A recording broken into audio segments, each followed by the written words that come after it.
ఏదేమైనా గోదావరోళ్ళంటే గోదావరోళ్ళే. అభిమానం వచ్చినా తట్టుకోలేరు, ఆవేశం వచ్చినా తట్టుకోలేరు. ఏదో రూపంలో బయట పెట్టేసుకొని చూపించేసుకుంటారు. ఎందుకంటే ఇప్పటివరకు మీరు రాష్ట్ర వ్యాప్తంగా ఫోటోలకి పాలాభిషేకాలు చేయడం, విగ్రహాలకి పాలాభిషేకాలు చేయడం చూశారు. కానీ నేరుగా ఒక మనిషి పాలతో ఒక మనిషికి, ఒక ఎమ్మెల్యేకి పాలతో కాళ్ళు కడిగి ఆ పాలు నెత్తిన జల్లుకోవడం చూసారా ఎక్కడైనా?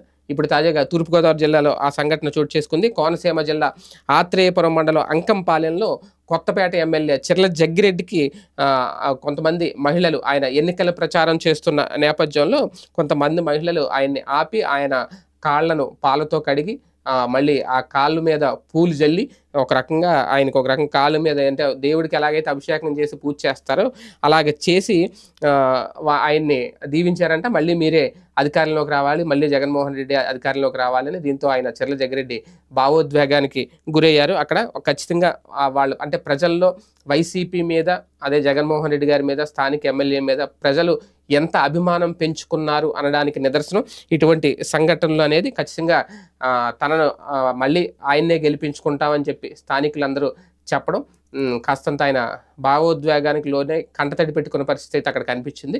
అంటే ఓవరాల్గా ఇప్పటి వరకు ఇటువంటి సన్నివేశాలు చాలా తక్కువగా కనిపిస్తూ ఉంటాయి. ఎవరైనా వస్తే రెడ్ కార్పెట్ వేస్తారు, పూలు జల్లుతూ ఉంటారు, ఇవన్నీ మామూలే. కాకపోతే ఆయన కాళ్ళను పాలతో కడగడం అంటే అది మామూలు విషయం కాదు. ఎంత అభిమానం ఉంటే అది జరుగుతుంది. అది కూడా గోదావరి జిల్లాలో అంటే ఖచ్చితంగా ఇటువంటి గోదావరి జిల్లాలోనే జరుగుతూ ఉంటాయి. ఇప్పటివరకు ఫోటోలకి, విగ్రహాలకు మాత్రమే పాలాభిషేకాలు చేయడం చూసాం.